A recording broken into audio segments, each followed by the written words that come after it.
Bonjour à tous, bienvenue aux 5 infos du Real Madrid et aujourd'hui c'est jour de match. Le Real Madrid accueille Girona. On commence tout d'abord par étudier l'enjeu de ce match en regardant le classement actuel de Liga. Le Real Madrid est premier à 58 points. Juste ensuite vient talonner Girona à 2 points en dessous du Real Madrid à 56 points. Et si on regarde les adversaires en dessous, on a Barça qui a 50 points et ensuite on a l'Atlético qui a 10 points de moins que le Real Madrid à 48 points. L'un des premiers enjeux du Real Madrid, c'est forcément de conforter sa première place de leader en Liga. En cas de victoire, on pourrait mettre 5 points à Girona et être un peu plus à l'aise dans cette fin de saison. En cas de défaite, on perdrait cette première place au profit de Girona qui passerait devant. Et si on regarde nos autres concurrents, que ce soit le Barça ou l'Atlético, on a le Barcelone qui joue à la maison contre Grenade. Grenade, c'est l'équipe qui est actuellement relégable en 19e position. On peut supposer que le Barça a de fortes chances de remporter ce match. Et ensuite, concernant l'Atlético Madrid se déplace à Séville. On sait que les déplacements à Séville ne sont pas évidents. Séville, en ce moment, c'est pas foufou. Ils sont actuellement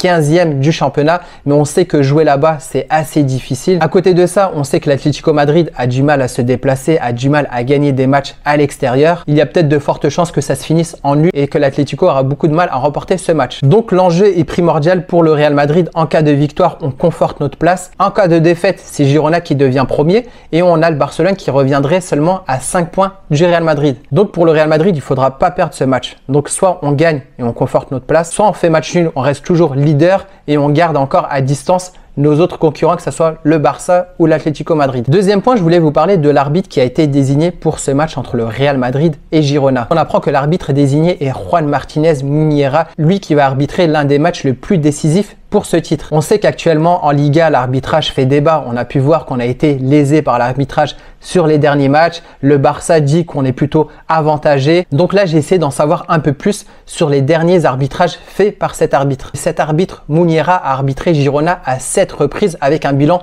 de 2 victoires pour Girona, 1 nul et 4 défaites. Au niveau des expulsions, il a déjà expulsé 2 joueurs adverses de Girona, mais aucun joueur de Girona. Et qu'au niveau des pénaltys, il avait donné aucun pénalty en faveur de Girona, mais qu'il en avait sifflé 4 contre Girona. Si on regarde un peu ses statistiques, si on était supporter de Girona, on peut dire que cet arbitre n'est pas forcément le meilleur pour Girona. Ensuite, concernant le Real Madrid, Muñera a arbitré le Real Madrid à 31 reprises en Liga. Le bilan, c'est 19 victoires, 7 nuls et 5 défaites. Concernant les pénaltys, c'est 5 pénaltys en faveur du Real Madrid et 3 contre le Real Madrid. Au niveau des expulsions, c'est 1 pour le Real Madrid et 2 pour les adversaires du Real Madrid. Si on regarde ces statistiques en tant que supporter du Real Madrid, on peut dire qu'on ne sera pas lésé par cet arbitre. On n'aura pas affaire au même arbitrage qu'on a eu contre l'Atlético Madrid ou contre Getafe. Cet arbitre, au vu de ce qu'il a fait avec le Real Madrid, a l'air tout à fait correct. Troisième point, on va faire un point médical au Real Madrid. Sur le dernier 5 infos, je vous avais parlé de l'incertitude liée à Rudiger et Vinicius et que sur l'un des deux, Rudiger avait plus de chances d'être présent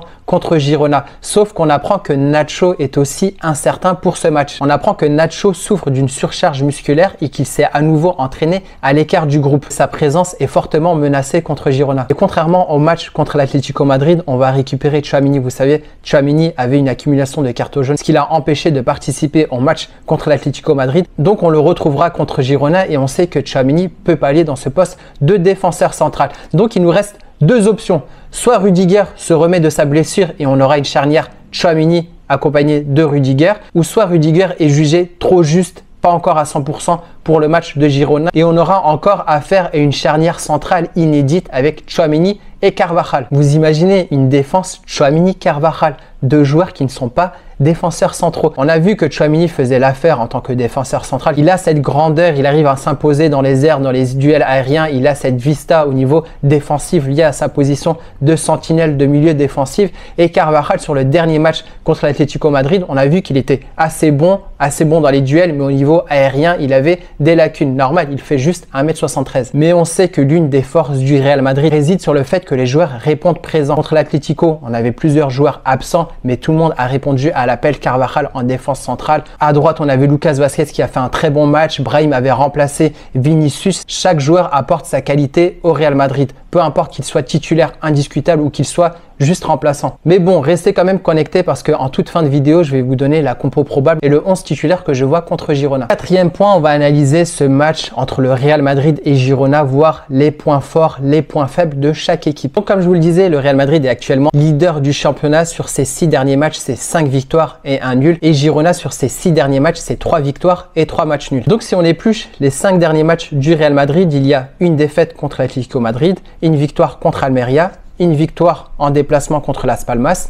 une victoire aussi en déplacement contre Getafe et pour finir un match nul contre l'Atlético Madrid à Bernabéu. De l'autre côté, Girona sur ses 5 derniers matchs, c'est une victoire contre le Rayo Vallecano à la maison, une victoire 5-1 contre Séville à la maison, une défaite en déplacement contre Mallorca 3-2. Ensuite, une victoire en déplacement 1-0 contre le Celta Vigo et pour finir, un match nul à la maison contre la Real Sociedad. Donc, si on compare ces deux équipes sur leur dernier match, on peut dire avantage au Real Madrid qui n'a pas perdu sur ses 5-6 derniers matchs. Autre statistique, je voulais voir comment les équipes se comportent, que ce soit à la maison ou à l'extérieur. À la maison, le Real Madrid est la 3e équipe à avoir remporté le plus de points. Vous savez que la première était l'Atlético Madrid. Je crois que le deuxième est peut-être l'Athletic Bilbao. C'est assez dur de gagner chez eux. Donc sur les 11 matchs à Bernabéu, le Real Madrid l'a gagné 9 fois et a fait 2 matchs nuls. Aucune défaite cette saison au Real Madrid. Et si on regarde Girona en déplacement est la 2e meilleure équipe. La meilleure équipe en déplacement est le Real Madrid. Donc Girona sur ses 11 déplacements, c'est 8 victoires, 3 matchs nuls et aucune défaite. Donc d'un côté, on a le Real Madrid qui n'a jamais perdu à Bernabéu. De l'autre côté, on a Girona qui n'a jamais perdu en déplacement. Sur la force du Real Madrid à domicile ou sur la force de Girona à l'extérieur, on peut dire égalité pour les deux équipes. Maintenant, on va se pencher sur la liste des blessés des deux équipes. Donc, au Real Madrid, on a Thibaut Courtois qui est blessé, Eder Militao qui est blessé mais qui devrait revenir sûrement début mars. Ensuite, on a aussi Alaba qui est blessé et on a Vinicius Junior qui est très incertain pour ce match. On peut aussi rajouter sur l'incertitude Nacho et Rudiger. Et de l'autre côté, pour Girona, on a Tony Villa, David Lopez, Juan Pi, Blind et Herrera qui ne sont pas disponibles contre le Real Madrid. Il faut savoir que les 3 premiers sont blessés et Blind et Herrera ne sont pas disponibles à cause d'une suspension de match. Donc je vais vous avouer, je connais pas très bien les joueurs de Girona, je connais juste quelques joueurs, Miguel Gutiérrez, Couto ou l'attaquant Dovbyk qui fait une super saison. Sur le reste de l'effectif, je suis quand même amateur, mais j'ai quand même voulu voir si l'absence de ces joueurs était primordiale. Déjà, on peut le voir qu'à côté, ces joueurs ont des super bonnes notes, c'est du 6,80, 6,4, 6,8, 7,2 et j'ai voulu voir la dernière rencontre entre Girona et le Real Madrid, celle où on remporte 3-0. Donc, comme on peut le voir, Blind est un défenseur central, il était titulaire contre le Real Madrid. Ensuite, on a aussi Herrera. Herrera, c'est un milieu de terrain, il était aussi titulaire avec le Real Madrid. Donc, on peut imaginer que ces joueurs sont hyper importants pour Girona. De l'autre côté, au Real Madrid, nos absents, c'est des absents qu'on a depuis le début de saison. L'incertitude de Vinicius, pour moi, elle n'est pas si importante que ça. On a pu voir qu'on pouvait remplacer Vinicius parfaitement. Brahim l'avait super bien suppléé contre l'Atlético Madrid.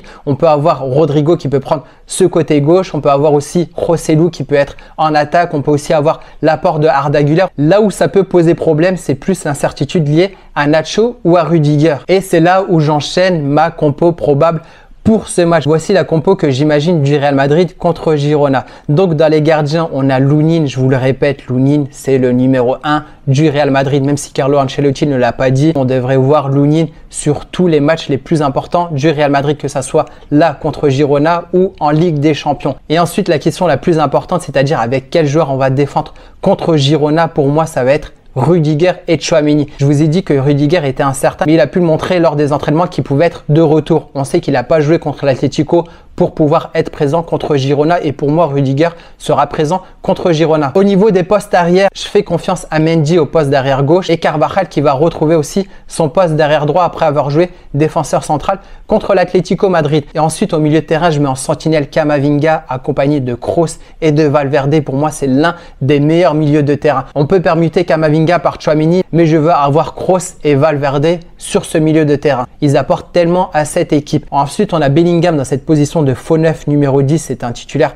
indiscutable. Et pour moi, en attaque, on va retrouver Rodrigo qui prend ce poste gauche laissé vacant par Vinicius. Et pour accompagner Rodrigo, je vais mettre Joselu. Pourquoi je vois Joselu? Car pour moi, l'un des points faibles de Girona, c'est au niveau du duel aérien. Sur le dernier match qu'on remporte 3-0, c'est des buts de Bellingham, de Tchouaméni et de Joselu. C'est pour ça que pour moi, Joselu doit figurer titulaire et je pense qu'il va faire un gros match contre Girona. Donc pour finir ce 5 infos, n'hésitez pas à me dire quel compo probable vous voyez pour ce match. Et on poursuit toujours le jeu des pronostics. Donc dites-moi en commentaire quel score vous voyez pour ce match. Pour ma part, j'opterai pour un 2-1 de la part du Real Madrid. Je pense que le Real Madrid va gagner 2-1, mais que ce ne sera pas un match si facile à gagner. Sur ce, n'hésitez pas à liker. Si ce n'est pas encore fait et que tu aimes ce genre de contenu, n'hésite pas à t'abonner. Donc n'hésite pas à me dire ta compo probable, ton pronostic, et on se retrouvera pour faire une prochaine vidéo de débrief de ce match. Sur ce, à bientôt. Ciao.